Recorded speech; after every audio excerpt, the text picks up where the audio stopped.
of exile. His travels took him to the ancient kingdom of Manipur, an almost mystical kingdom renowned for its natural beauty. There, he met and married Chitrangoda, the daughter of the king of Manipur. Rabindranath Tagore powerfully refashioned this mythical story when, in 1892, he composed his dance drama. He retells Chitrangoda's story, re-envisioning her character by granting her a feminist voice and identity.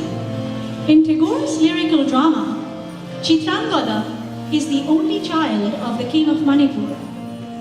Reared as a prince from birth, she dresses like a man, is trained in the martial arts, and is considered by her people their protector and defender. One day, while hunting in the woods, she chances upon Arjuna.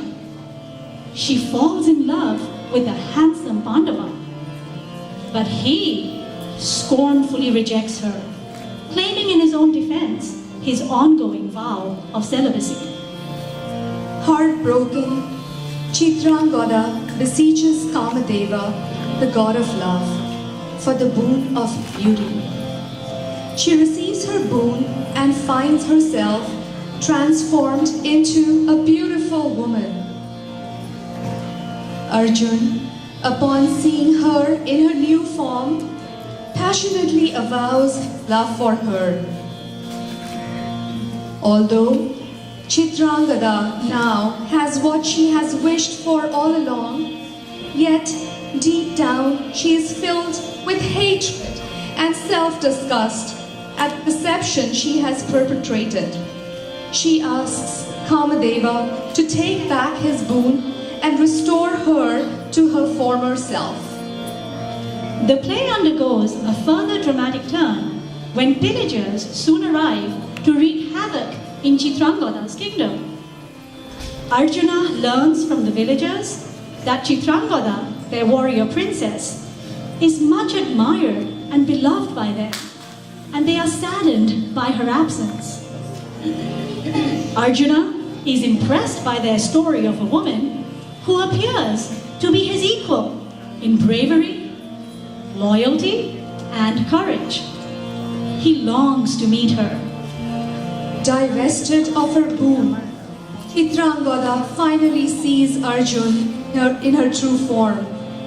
In a moving and eloquent address to him, she tells Arjun, I am Chitrangoda, a princess from a line of great kings. No goddess am I, nor an ordinary woman. I do not crave worship, nor ask to be exalted. That is not I. That you should ask me to follow behind, that is not I. I ask to be at your side in both the good times and bad, and that you allow me to share equally in the penances that may come.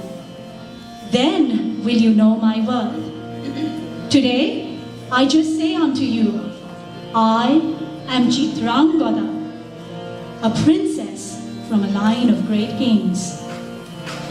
Arjun now recognizes Chitrangoda for who she really is.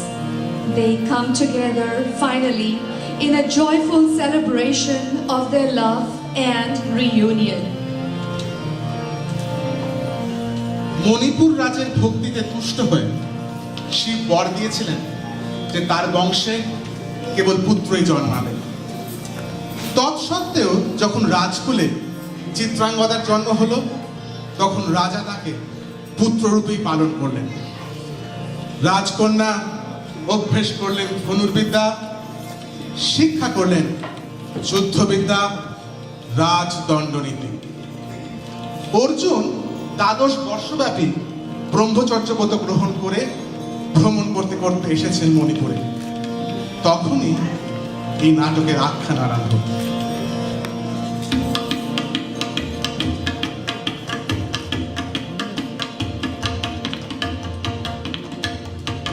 গুরু গুরু গুরু গুরু ঘন মেঘ গরজে পর্বত অরণ্যে তমসায়া গুরু গুরু গুরু গুরু ঘন মেঘ গরজে পর্বত শিখরে অরণ্যে তমসায়া অরণ্যের ঝড় কল কল্লোলে ব্যাঘ্র চরণ ধ্বনি শুনিতে না পায় বীর হরিণ দম্পতি চিত্র ব্যাঘ্র হরণ চিহ্ন রেখা শ্রেণী রেখে গেছে ওই পথ পঙ্কবারে দিয়ে গেছে পদে পদে গুহার সন্ধান গুরু গুরু গুরু গুরু ঘন মেঘ গরজে পর্বত শিখরে অরণ্যে তমসায়া দুঃসব স্তব করে অশ্রুতা আমি পাবে না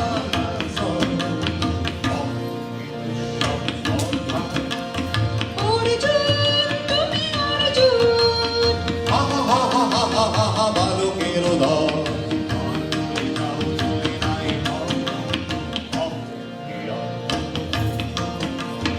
অর্জুন তুমি অর্জুন ফিরে এসো ক্ষমা দিয়ে করুণায় সম্মান যুদ্ধে করো আহ্বান বীর হাতে মৃত্যুর গৌরব করি যেন অনুভব অর্জুন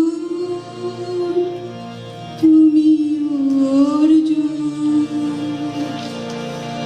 হাত ভাগিনী একই অভ্যর্থনা মহতে এলো দেব তোর জগতে গেল চলি গেল তোরে গেল ছলি অর্জুন তুমি অর্জুন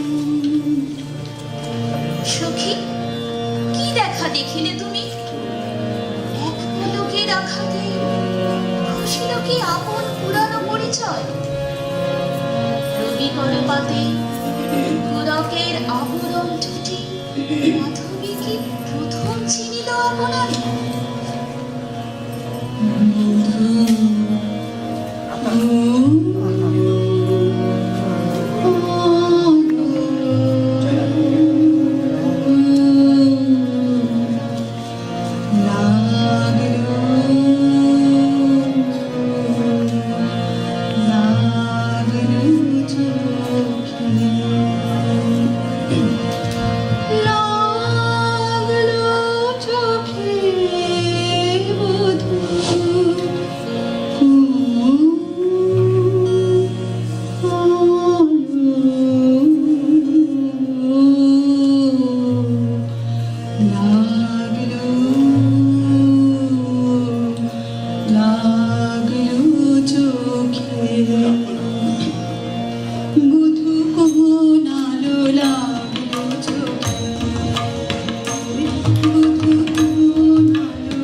আমি তোমারে